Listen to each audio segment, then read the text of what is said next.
La pétrochimie est la chimie des dérivés du pétrole, principalement le naphta, et du gaz naturel. Son essor date de la Seconde Guerre mondiale et au cours des dernières décennies, elle a connu une croissance exceptionnelle.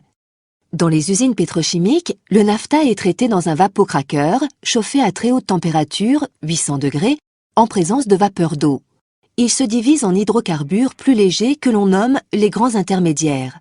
Ceux-ci sont oléifiniques ou aromatiques.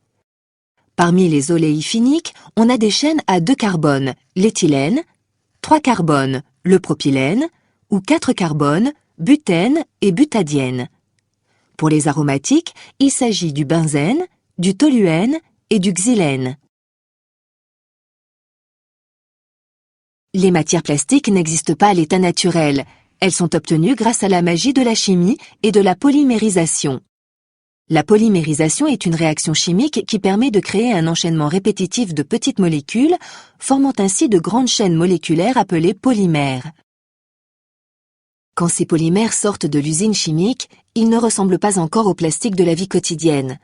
Ils se présentent le plus souvent sous forme de granulés ou de poudre. Aussi, avant de devenir un objet plastique courant, ils devront suivre tout un parcours de transformation. Ce parcours leur donnera une forme, une couleur et des propriétés précises suivant l'usage que l'on veut en faire. Ils seront malaxés, chauffés, fondus, additivés d'autres produits chimiques, refroidis, voire moulés. Au final, ils ressortiront sous forme de tubes, plaques, objets creux ou pleins, suivant la technique de transformation mise en œuvre.